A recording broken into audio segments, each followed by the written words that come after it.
Give me some screaming woman, Kendall.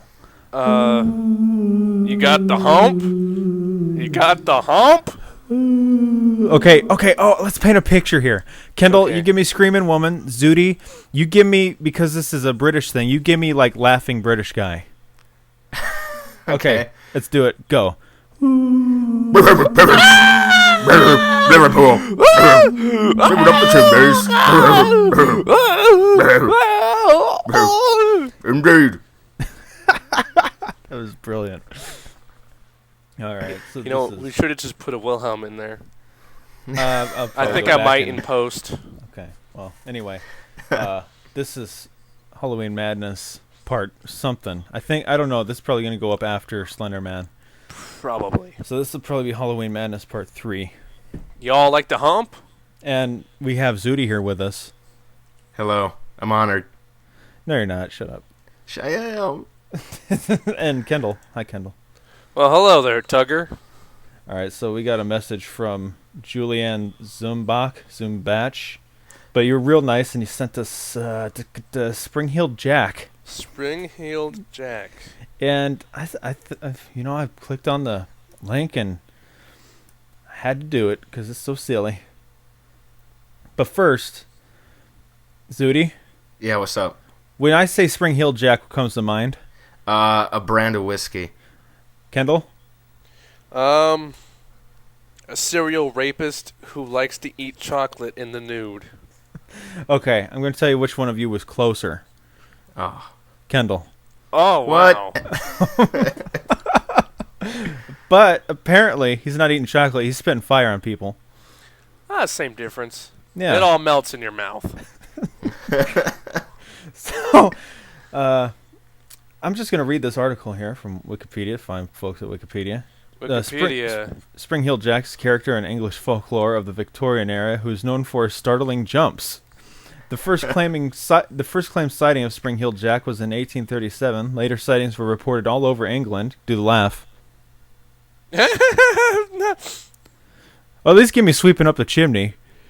Put up the chimney. There you go. That That's was good enough. weak. I don't know. If I ever... Duty. There we go. That was, yeah.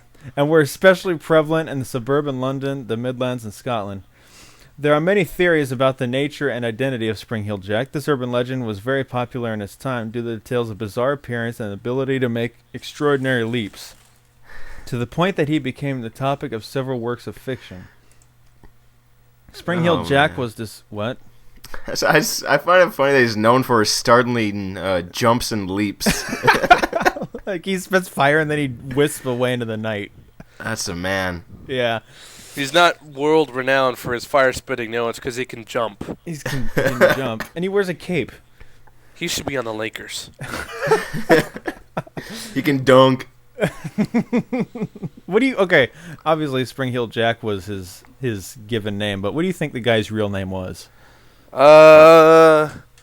Mike. No, I'm just kidding. I'm not gonna do that joke. Oh. I think it's Blake Livermore. I think it was Neil Sampson. Oh, so you're going just normal. Yeah, just some dude. Then all of a sudden, his girlfriend broke up with him, and he's like, "I'm just gonna go kill myself." And the devil's like, "Wait, bro, I got a better idea." I got a gig for you. Yeah. Since you're going to hell anyway, how about you spread a little hell around this place? Put on these Air Jordans. Magic will ensue. And this latex suit. And then you shoot fire at bitches, and then you stab them. That's how you get back at them. Hop away. That's your gig. Okay. Yeah. So anyway, Spring-Heeled Jack was described by people who claim to have seen him as a terrifying and frightful appearance with diabolical clawed hands and eyes that resembled red balls of fire.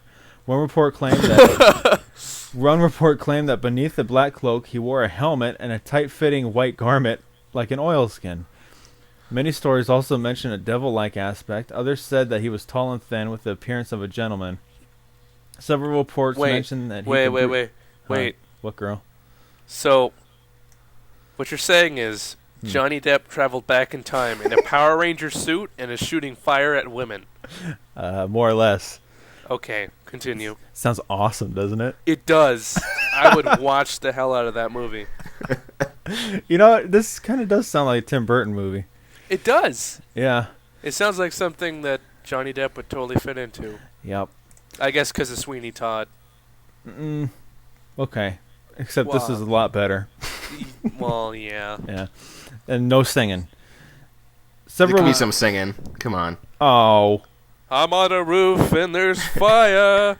Hey, you know what I got? What? Zooty's probably already guessing it. Uh-oh.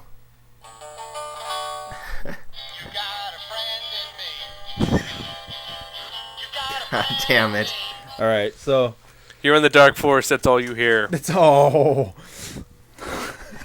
Just you hear Woody tune the guitar, and then you hear him laugh and go, "You're my favorite deputy." There's a snake in my boot. You turn around, you see the doll just kind of standing there in the road, and you're like, I know I'm fucked now.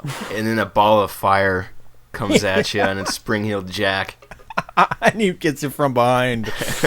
See, they're in cahoots. Yes. All right. Many stories also mention a devil-like aspect. Okay. Several reports mention that he could breathe out blue and white flames, that he wore sharp metallic claws at his fingertips. At least 2 people claim that he was able to speak comprehensible English. Well, you see, like, the hottest type of flames are blue and white, aren't they? So what was Spring-Heeled Jack doing, man? I don't know, man. Friggin' Doing the Lord's work. Sounds like somebody learned themselves some sorcery. You ever see what gin and tonic does with a little bit of propane and lighter fluid? No, it's wear funny clothes. In the early 19th century, there were reports of ghosts that stalked the streets of London. These human-like figures were described as pale and stalked and preyed upon lone pedestrians. The stories told of these figures form part of a distinct ghost tradition in London, which some writers have argued formed the foundation and later led to Spring-Heeled Jack. Most important of these early entities was the Hammersmith ghost, which in 1803 and 1804 was reported on the western fringes of London. It would reappear in 1824. Another apparition, the Southampton ghost, was also reported as assaulting individuals in the night. This particular spirit bore many of the characteristics of Spring-Heeled Jack, and was reported as jumping over houses and being over 10 feet high. Sounds like Slenderman, but way better. Yeah. Why would a ghost need to jump? Yeah.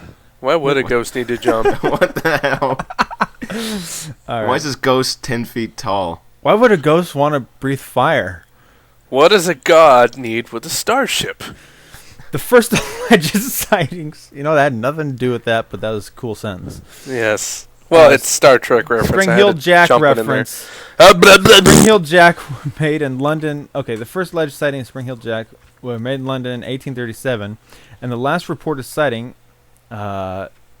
is said in most of the secondary literature to have been in Liverpool in 1904. According to much later accounts, in October 1837, a girl by the name of Mary Stevens was walking to Lavender Hill, where she was working as a servant. Hot. Servant, right. After visiting her parents in Battersea, on her way though, Clapham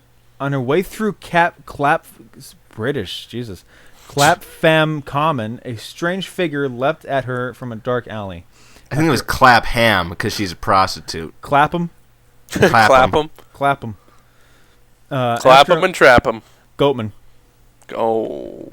After immobilizing her with a tight grip of his arms, he began to kiss her face while ripping her clothes and touching her flesh with his claws. Whoa. Hey. Which were, according to her deposition, cold and clammy, though of a corpse. Who wants to say that like a British girl? Not I. Cold First of all, clammy as those of a corpse. That's all they sound like. You got the British part right. Why does this girl know what a dead guy's hand feels like? Hey, it's London in the 1800s, man. Yeah, she's poor. So. She's a servant. Yeah. In panic, servant. Right. What boy? I said servant. Right. In panic, the girl screamed, making the attacker quickly flee from the scene. The commotion brought several residents who immediately launched a search for the aggressor, who could not be found. The next day, the leaping character is said to have chosen a very different a very different victim near Mary Stevens' home, inaugurating a method that would reappear in later reports. He jumped in a way of a passing carriage, causing the coachman to lose control, crash, and severely injure himself. Jesus. Oh, man. This guy's a hard ass. Prancing around in the streets. Imagine being that coachman, just minding his own business. And then, what was his noise of shriek when he saw... He says, "Oh, blimey!" And he just falls over. And everything blows up. Yeah. Cheerio! Half the village is just level. I think he would have said crikey. Jesus. Even though I don't think the British Empire has spread down to Australia yet, I think they would have said crikey. Several witnesses claim that he escaped by jumping over a 9-foot-high wall while babbling with a high-pitched ringing laughter. Gradually, the news of the strange character spread, and soon press and the public gave him a name, Spring-Heeled Jack. Okay. Huh. A few months after these sightings, on January 9th, 1838, the Lord Mayor of London, Sir John Cowan, revealed that at a public session held in the Mansion House as an anonymous plaint he had received several days earlier, which he had withheld in hope of obtaining further information. The correspondent who signed the letter, a resident of Peckham, wrote... Peckham. Oh, here I go. British voice. It appears that some individuals... Oh, to see the parentheses screwed me up. Well, it appears some individuals, as the writers believe the highest ranks of life, have laid a wager with mischievous and foolhardy companion, that he durst do not make upon cool British words. That he durst not take upon himself the task of visiting many villages near London in 3 different disguises: a ghost, a bear, a devil, and moreover that he will not enter a gentleman's gardens for the purpose of alarming an inmate of the house. The wager has, however, been accepted, and the unmanly villain has succeeded in depriving 7 ladies of their senses, 2 of whom are not likely to recover, but to become burdens to their families. At one house, the man rang the bell, and on the servant coming to the door, this worse-than-blood stood in no less than a dreadful figure than a spectre clad most perfectly. Makes no sense. The consequence was that the poor girl immediately swooned, and has never from that moment been in her senses. Immediately swooned. Yeah. Swooned. The affair has now been going on for quite some time, and strange to say, the papers are still silent on the subject. The writer has reason to believe that they have the whole history at their fingers' ends, but, though interested motives are induced to remain silent. Wow, that's a mouthful. Yeah. You sound like Sir Longarm from Stronghold 2. Thanks. It's a true story. Oh, man. So, shit. Thoughts on Spring-Heeled Jack? I think Time traveling pimp. Be real. What, Zooty? I think he's real. Yeah? How can he not? Okay, well, here's another case. Jane Aslop reported that on Friday night, February 19th, 1838, she answered the door of her father's house to a man claiming to be a police officer, who told her to bring a light, claiming, "We have caught Spring-Heeled Jack in here on the light." She brought the person a candle and noticed that he wore a large cloak. The moment she had handed him a candle, however, he threw off the cloak and presented the most hideous and frightful appearance. A penis. A 10-foot penile object. Oh, wow. Oh my god, he's leaning on it.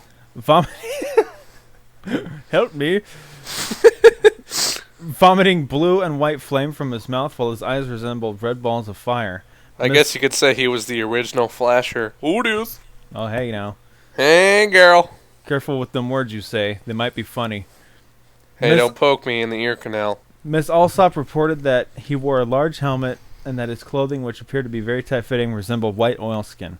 Without saying a word, he caught hold of her and began tearing her gown in claws, which she was certain was of some metallic substance. She screamed for help and managed to get away from him and ran toward the house. He caught her on the steps and tore her neck and arms with his claws. She was rescued by one of her sisters, after which her assailant fled. Good job, sister. Good job. Good job. Rescued. Good job. What did You she gonna do? read Did this? she shoot him or what? He just ran off into the night. She beat the fuck out of him. Bare knuckled boxing. Right turn 5. Old-timey mustache fight. Oh, man. That'd be awesome. Are you going to read the Scales case? Yeah, I am, girl. Oh, shit. Why, you want a part? You want me to read the Scales case? I can read it. Go for it. Okay. 8 days after the attack on Miss Aslop. Okay, on February 28th, 1838, 18-year-old Lucy Scales and her sister were returning home after visiting their brother, a butcher who lived in a respectable part of Limehouse. Limehouse. Limehouse. But nothing but the best haunches of meat. Miss Scales stated in her disposition to the police that as she and her sister were passing along Green Dragon Alley... That's where the chinks hang out. Maybe. Wow. Hello, delete button. Oh, Kendall. You're the sidekick of all the... Okay, they observed a person standing in an angle of the passage. She was walking in front of her sister at the time, and just as she came up to the person, who was wearing a large cloak, he spurted a quantity of blue flame. He just ejaculated fire on that bitch. Which deprived her of her sight. And so alarmed her that she instantly dropped to the ground and was seized with violent fits, which continued for several hours. Her brother added that on the evening in question, he had heard the loud screams of one of his sisters moments after they had left his house, and on running up Green Dragon Alley, he found his sister Lucy on the ground in a fit. Oh no! With her sister attempting to hold and support her, she was taken home, and he then learned from his other sister what had happened. She described Lucy's assailant as being of a tall, thin, and gentlemanly appearance. Why is gentleman always a descriptor? What the fuck? He was so gentlemanly until he vomited fire into my eyeballs. He was covered in a large cloak. Somebody do the Nicolas Cage line where he says piss blood. Oh, shit. That would be perfect right now. I can't remember. Okay. It's like, we ever dragged to the corner and beaten until you piss blood? No, you gotta pause. Oh, yeah, he's like, piss. I don't know when he did the way he says blood, it's like, blood! Until you piss blood! Yeah, because he kind of stutters piss. Yeah. Okay. A, B, C, D, E. Okay. Okay, let's get this. And how did it get burnt? Who burned it? Who burned it? Not the bees!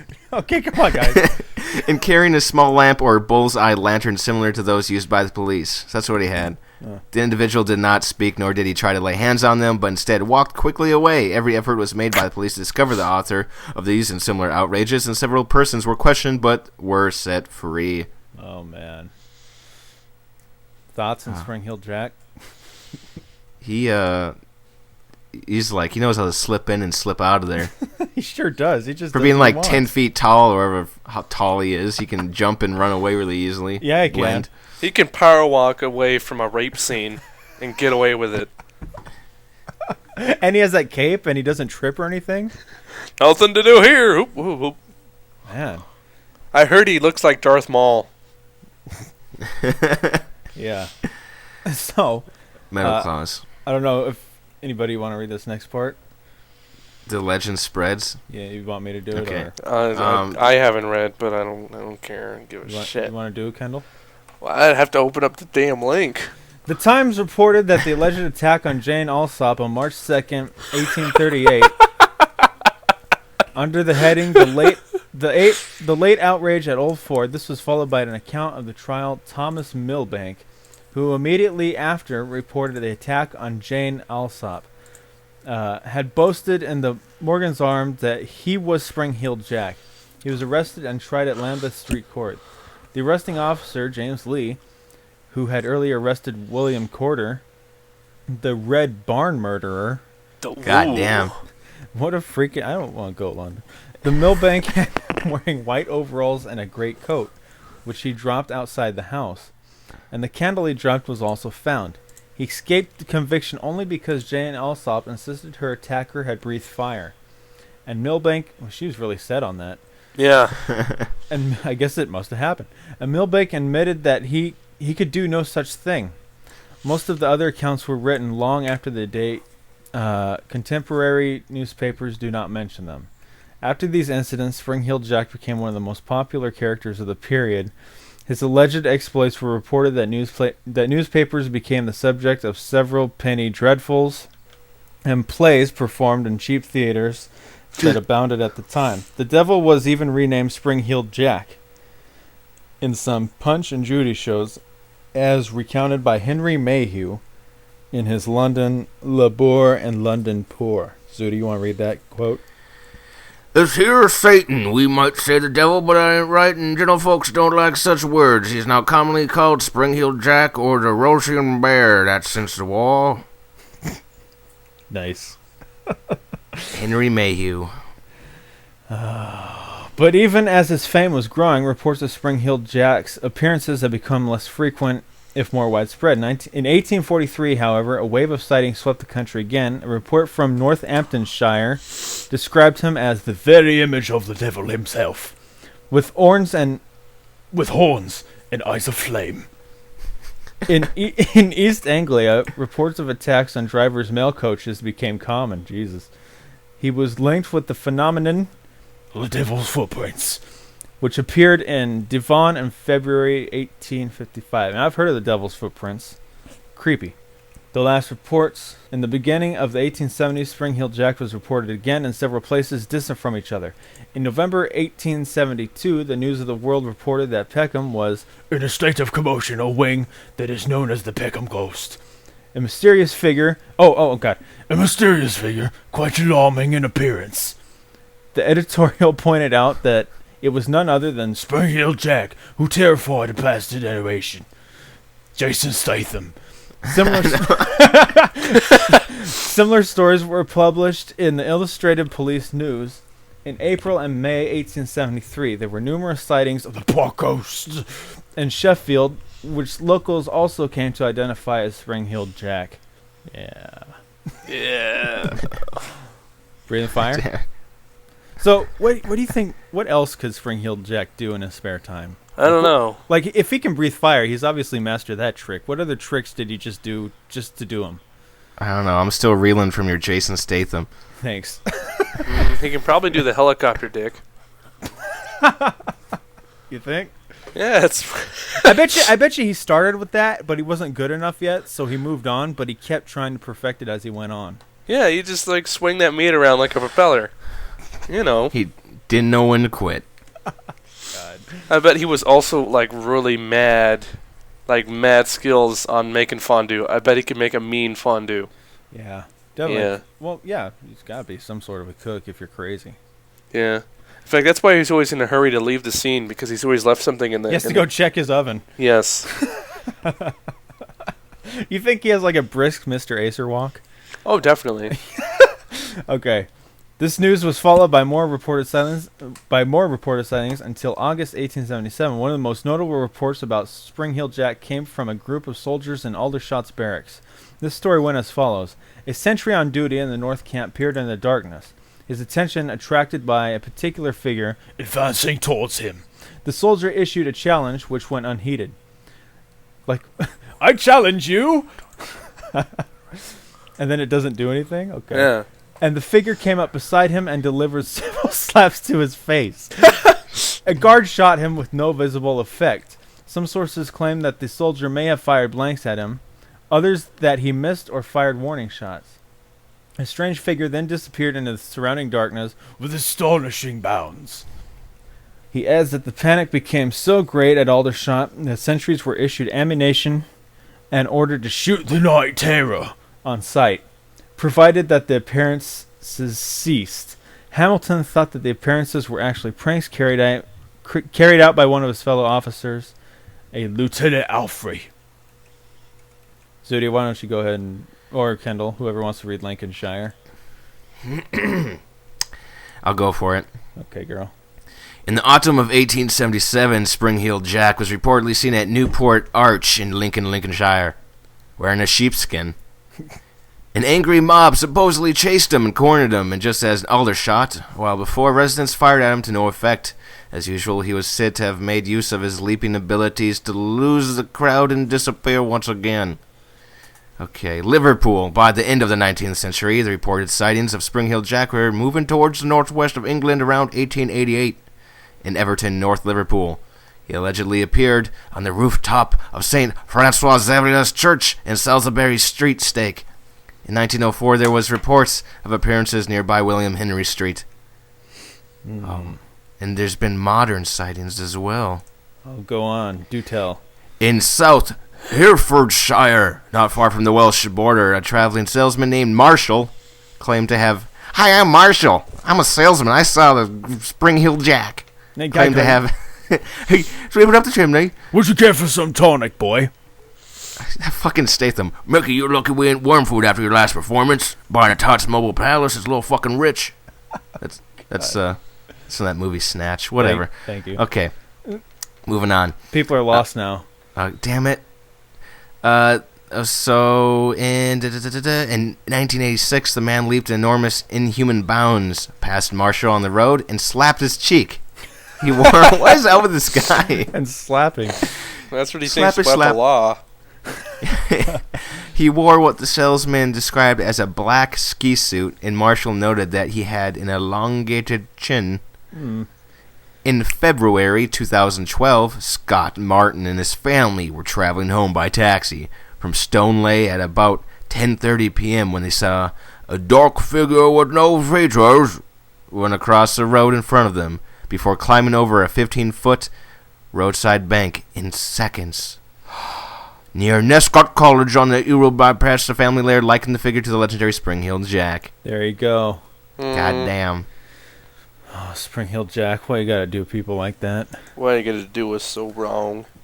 No one was ever caught and identified as Spring-Heeled Jack. Combined with extraordinary abilities that attribute him to being basically Batman, but better because he breathes fire. But can he fly underwater? More than likely. Does he have trapeze muscles? If not, he can do magic stuff, I'm pretty certain. Well, Batman, technology is magic to poor people and idiots, so Batman's magic. Yeah, but Batman is current times. Batman is timeless. This Batman. Batman. I don't know. Okay, anyway. Batman didn't breathe fire on women, though. He could. He could if he wanted to. They're pretty hot. This has led to all sorts of theories of his nature and identity. While several researchers seek a rational explanation for the events, other authors explore more fantastic details of the story to propose different sorts of paranormal speculation. Speculation. Who would breathe fire, though? Yeah. You lose a bet, breathe fire on a chick.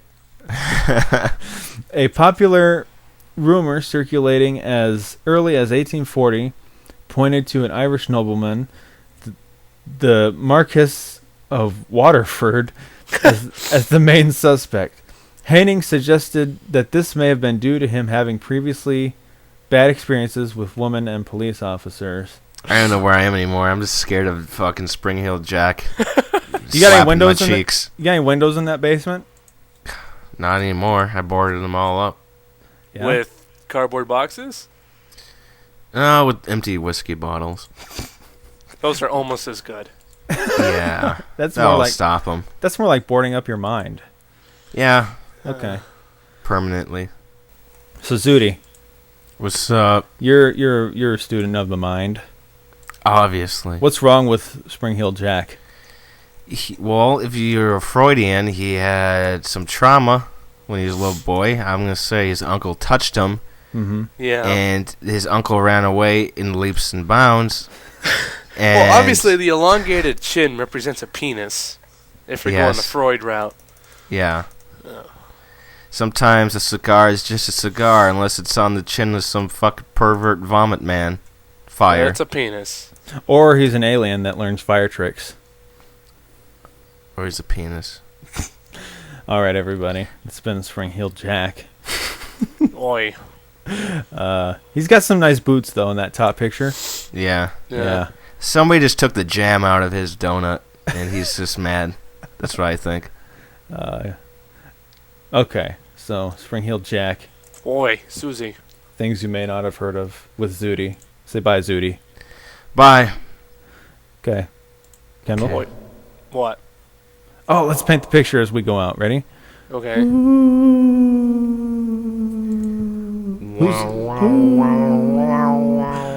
All right, that's enough. Okay.